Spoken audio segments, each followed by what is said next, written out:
Hello, citizens of the Nigelverse. It is Niger once again, and this is going to be another predictions video. So, it's that time of year again. It's time for AEW and New Japan, and to once again step through the Forbidden Door. It's AEW slash New Japan, well, AEW cross New Japan, Forbidden Door, or I think it's just called Forbidden Door, essentially. So, oh, uh, oh, um, so of course, if you've seen these predictions of Iron before, you kind of know how this works. If you haven't, I'm gonna be going match by match, talking about who I think is going to pick up the win in each match. And admittedly, as a lot of people have been pointing out, pretty solid call, pretty solid card for the most part. The only thing is there are 14 matches, and obviously there's 4 on the pre-show, so that means 10 matches on the night. Admittedly, I'm gonna talk about it on System Shock Radio, which is gonna be released later on today. But a lot of people have been drawing a comparison between having all these matches on the card versus WWE's card, which are usually shorter and with less matches. I'm going to address it more on System Shock Radio, but I am always of the belief of quantity over quality. Like, hey, you can have as many matches or as few matches as you want, but as long as they're good and as long as it's on a solid enough card, that's the only thing that should matter. Or not the length of the card, but how good the card is. That being said, a pretty solid card, I would say, for this year's Forbidden Door. So let's get right into it. So starting with our 4 pre-show matches. First up in trios action in Los Ignorables de Japón. I'm pretty sure I mispronounced that. I'm probably gonna mispronounce a lot of stuff, a lot of the names and stuff like that here, but it consists of Yota Tsuji, Titan, and Hiromu Takahashi will battle the Lucha Brothers, that being Penta El Miedo and Rey Fenix and Mystico. For starters, of course, AEW was in Buffalo on Wednesday. So with Penta's contract coming up soon, set to expire soon, that might be the last time we see Penta, at least in AEW in Buffalo. But as for his match, as for this match, as they kind of been going at after each other. Some crossover not only with New Japan but CMLL as well, and Stardom as well. So, quite a few crossovers here, but there's a reason it's called the Forbidden Door. So this one I could see going in either way, but I think for this one I might go with. I might go with Los Ignorables de Japón, and yeah, I'm pretty sure I butchered the crap out of that name. I do apologize, but I think I'm gonna go with that. They were in action on Wednesday, which is pretty cool. But I think I might go with them. They were actually in action against the Blackpool Combat Club, which they will obviously come back to them later on in the show, kinda. But I think I'm gonna go with them. Admittedly, that's only because I'll always watch the weekly program, so some of the build may be kind of foggy. And once again, I have to address some of the argument from people who try to discredit it, saying, "Oh, I don't know these stars, therefore," or like, "Don't know these stars equals show's bad or card is bad." And that's the whole point, so you can be exposed to these stars, whether you are familiar with them, like if you're familiar with them and their work in New Japan or CMLL or anywhere else they've been, then you're like, oh, sweet, they're coming over. I'm excited to see them. But if you don't know who they are, if you're not super familiar with them, and admittedly not super familiar with them, I've heard of them, but if you're not super familiar with them, this is the chance to learn and to get to see what they're all about. Like that's the whole point, is that exposure. Like, I don't really know these people, but I'm excited to see what they can do. Whether it turns out good or bad, whether their style is something you like, or it's not really to your liking, then. And that's fine, but at least he's get to see them and get to know them. That's the whole point of the show, is to get to know them. Like that's the part that, admittedly, it's not everyone. It is like a small minority people, but that's always such a non-argument. And admittedly, I probably shouldn't be so pressed about it, but But yeah, but next up in tag team action, and Chris Statlander teams with Watanabe to go against Willow Nightingale and Tam Nakano. So, oh, a lot, a lot. So of course we have the kind of rivalry between Chris Statlander and Willow Nightingale. Oh, so I imagine this is because they don't want them to face one on one and have that ultimate like grudge match just yet. But I think I might go with that's the thing. Like they could go either way. Like sometimes the face gets to win first, and then the heel, and then sometimes the heel gets to win first, and then the face. But I think for this one, I think I might go with. I think I might go with Statlander and Momo Watanabe. And then probably Willow winning the rematch between the two later on down the line. But then next up, in the first round match in the women's Owen Hart Cup tournament, Mariah May, who's going to be accompanied by Timeless Tony Storm, Luther, and Mina Shirakawa, who we'll get to them later, will go up against Saraya, who's being accompanied by Harley Cameron. Surprisingly, not Anna Jay, which Anna Jay just joined the Outcast not too long ago. But surprisingly, Anna Jay, nowhere to be found. At least he's not here, at least according to the wiki here. But of course, hey, and that's kind of the whole idea with like the pre-show is supposed to what's your appetite and everything, but having kind of lower level stakes. And when it comes to like Mariah May and Tony Storm, Shirakawa, they're gonna like I alluded to, they're gonna have bigger involvement later on in the show. But between these two, I might go with Mariah May here. I think they're kind of giving her more TV time, like aligning her with Thomas Tony Storm and everything. So I think she's gonna get the push there. But then next up in 4-way tag team action in House of Black, that being Malachi Black and Brody King. Surprisingly, they're not referred to, at least on the wiki here, as the Kings of the Black Throne, because that's usually their team name whenever Malachi Black and Brody King team up, but I guess just House of Black for now. So House of Black, that being Malachi Black and Brody King, will battle Tomohiro Ishii and Kyle O'Reilly, Roderick Strong and Gabriel Kidd, and Private Party. It being Zay and Quinn, and so wow, that's weird. They shorten their names. They're no longer Isaiah Cassidy and Mark Quinn, so I guess they're just Zay and Quinn now. Great, cool. Well, I'm kind of used to it by now because WWE does it all the time, but it is kind of weird. But as for this match, a couple things worth noting. For starters, Tomohiro Ishii, he at least on Dynamite, kind of aligning himself with kind of the I believe they're calling them the conglomerate, that being like Kyle O'Reilly, Mark Briscoe, Orange Cassidy. He's so kind of aligning themselves with him, and Gabriel Kidd looking like he's gonna align himself with Roderick Strong, and of course House of Black, sans Buddy Matthews. Also, by the way, congrats to Buddy Matthews and Rhea Ripley on getting married. But Buddy Matthews, who's injured for the time being, he was injured, I believe on Collision, and not the episode they had yesterday, but the week before he was injured on Collision, and which does really suck. So wishing him a speedy recovery there. Man, both he and Rhea Ripley are injured, which kind of sucks. But as for this one could go either way. It could go any of the 4 ways, but I think I might go with House of Black. Give them a little push. That's continuing that big push for them. Although Private Party also has been getting pushed up as well. But yeah, I think I'm gonna go with House of Black on this one. But now getting into the main show proper, starting off with the ladder match for the vacant AEW TNT Championship.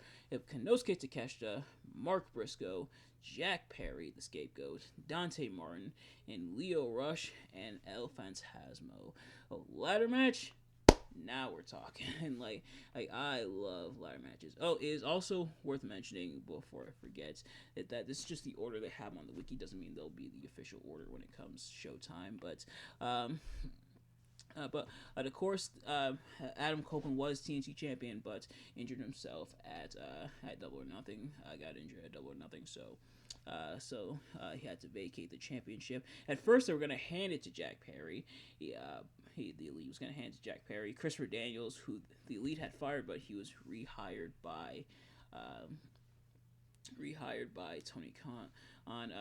On Christopher Daniels said, no, we're having a ladder match to determine the vacant champion. That being said, though, I think Jack Perry's gonna win this. I'm pretty sure Jack Perry winning is kind of the idea, but kind of giving it those extra steps for him to actually win the championship. So I think I'm gonna go with Jack Perry there. It is nice that Jack Perry's getting a little push. Like, if there's any good to come out of kind of the whole debacle when it comes to like the whole CM Punk situation and everything, I think Jack Perry is getting a nice little push, which is good.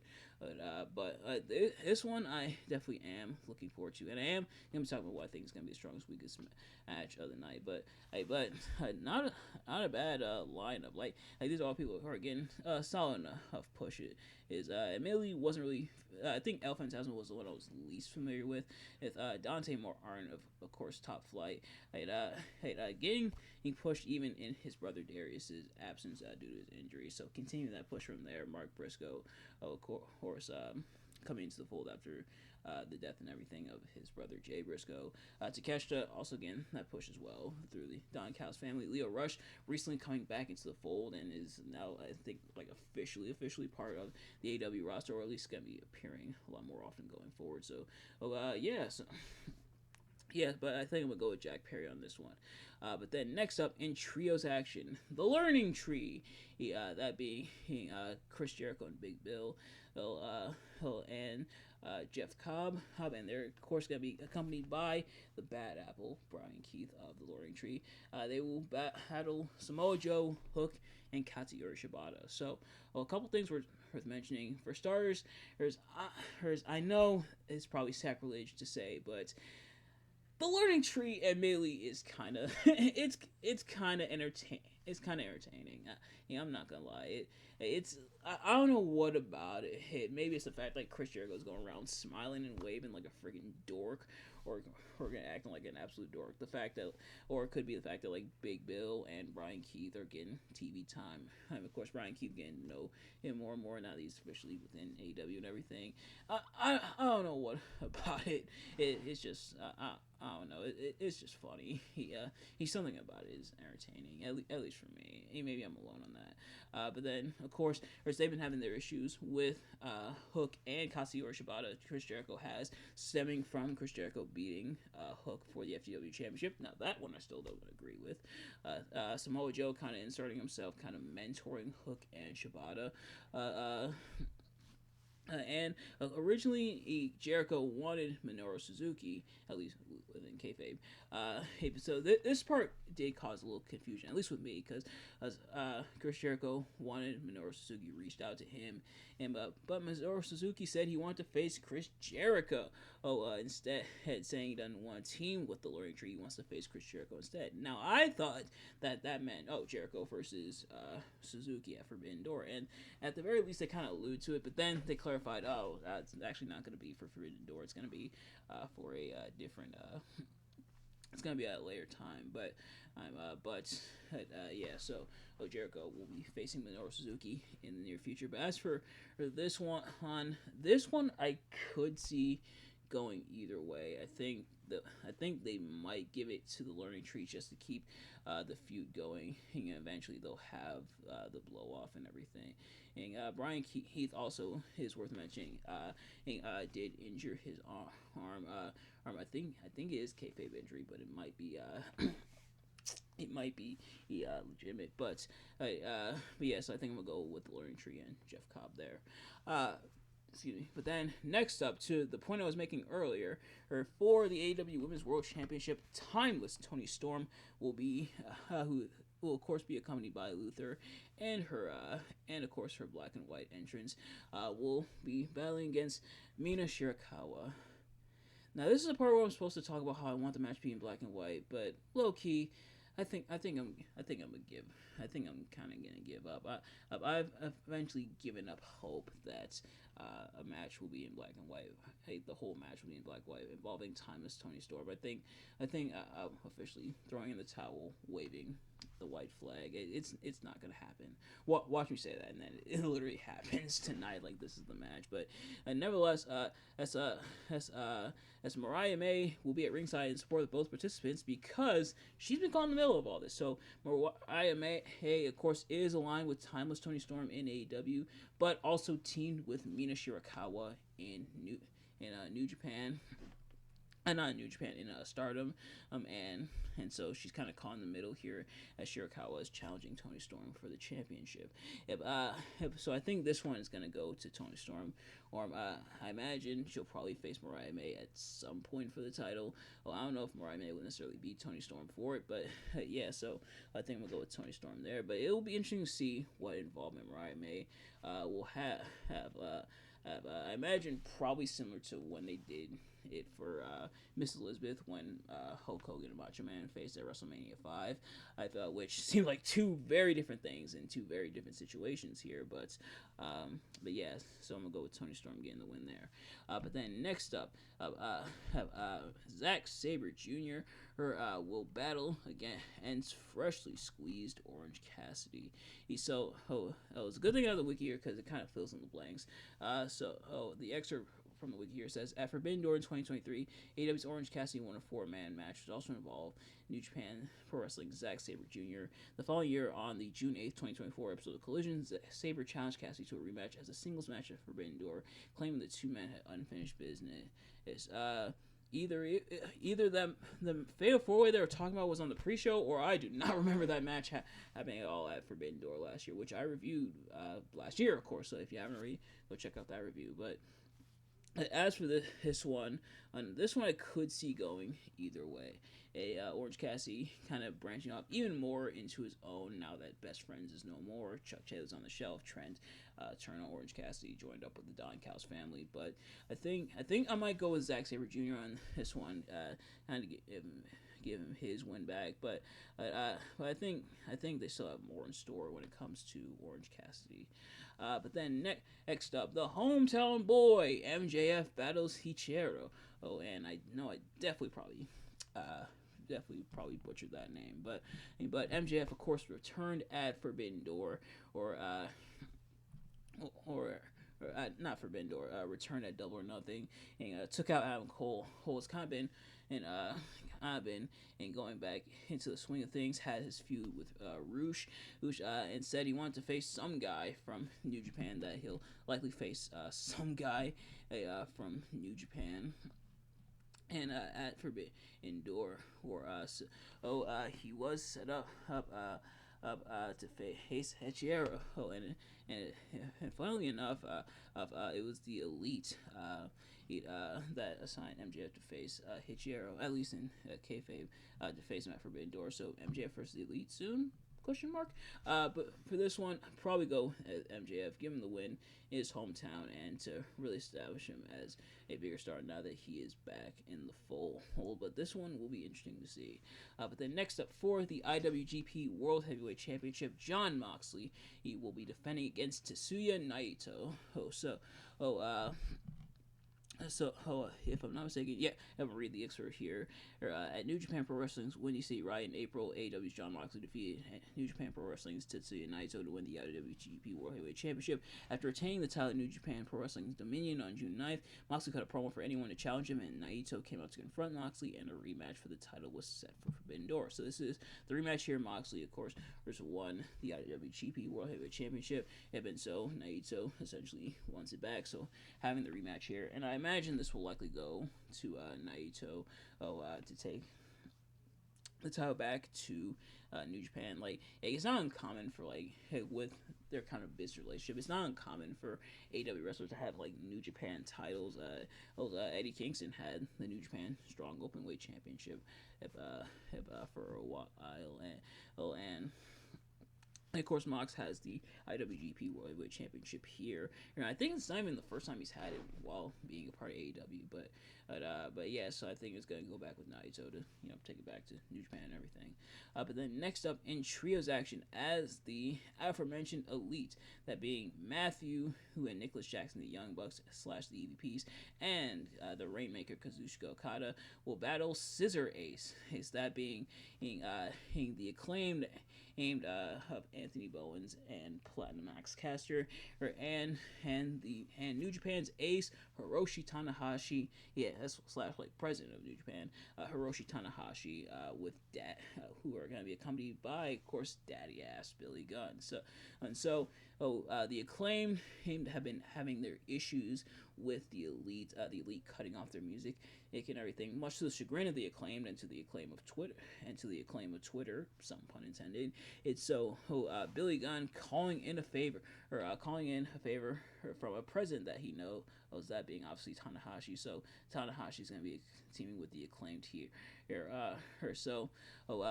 This one I could see going either way, but I think I might go with the Elite here to continue kind of their dominance, kind of continue their hot streak. There's still quite a bit of mileage, still quite a bit of gas in the tank when it comes to the Elite and kind of their whole takeover storyline when it comes to AEW and everything. So I think this will just be another step in that. But then next up, in winner takes all action for both the AEW TBS Championship and the New Japan Strong Women's Championship, Mercedes Moné will be defending against Stephanie Vaquer. Mercedes Moné, of course, is the TBS champion. And let me. I don't want to miss anything when it comes to the build for this.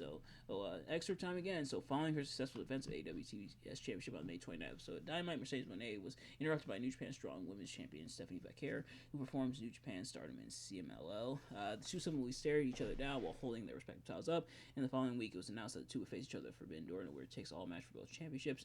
And before that, however, Moné was scheduled to defend the TBS Championship against Vaquer's CMLL World Women's Tag Team Championship partner Zexius on the June 12th episode of Dynamite. And it was announced that if Moné lost her child to Zexius, then the Forbidden Door match will only be for Vaquer's Strong Women's Championship, and of course Moné retained. So I'm kind of doing champion for champion here.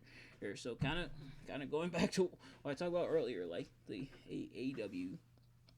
The AEW superstars winning the New Japan championships, which some people have taken umbrage with, feeling that the New Japan stars should hold on to the New Japan championships because obviously they're going to defend them in New Japan and everything, and that's a reasonable enough point. But but at the same time, it does create a bit of buzz, and Moné and Vaquer are going back and forth even more, kind of having a mini scuffle as well on Dynamite, at least in Buffalo. Or I think it was the Collision taping where they had the kind of because that's where Vaquer competed on when she competed against Lady Frost, but. Nevertheless, as for this one, I think I'm going to go with Moné there. I think they're probably going to keep her undefeated for the time being. So I'm going to go with Mercedes Moné there, winning both championships. And I believe Mercedes Moné was New Japan Strong Women's Champion before. I think that's the championship she lost to Willow Nightingale, where she got injured. Or if I'm not mistaken, I could be totally wrong about that. But next up, in the opening for the Men's Owen Hart Cup tournament, this is a first round match, I say, the Men's Owen Hart Cup tournament, and Bryan Danielson will be battling Shingo Takagi. So of course the Owen Harts,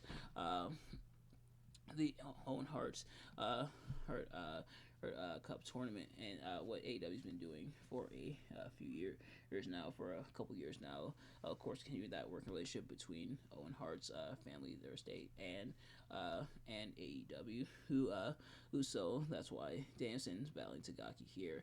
Now, he's not in this match, but a lot of people have been pulling for Jeff Jarrett to win, and it definitely would make a lot of sense. On one hand, there was a reason people were kind of sick of Jeff Jarrett being pushed, but at the same time, it does make sense because Jeff Jarrett cut a very emotional promo talking about him wanting to win the tournament, but also Jeff Jarrett was very good friends with Owen Hart. When what happened at Over the Edge, where Owen Hart fell to his death and everything, Jeff Jarrett was especially concerned. A lot of people were, of course, but especially Jeff Jarrett, and he had to go out and wrestle. But that's definitely a subject for another time on the channel. But as for this one, I think I'll probably go with Bryan Danielson here, only because he's in AEW and the tournament's in AEW, who of course, with AEW New Japan's working relationship, they obviously appear, and they appear other times throughout the year as well. But I think I'm gonna go with Bryan Danielson here.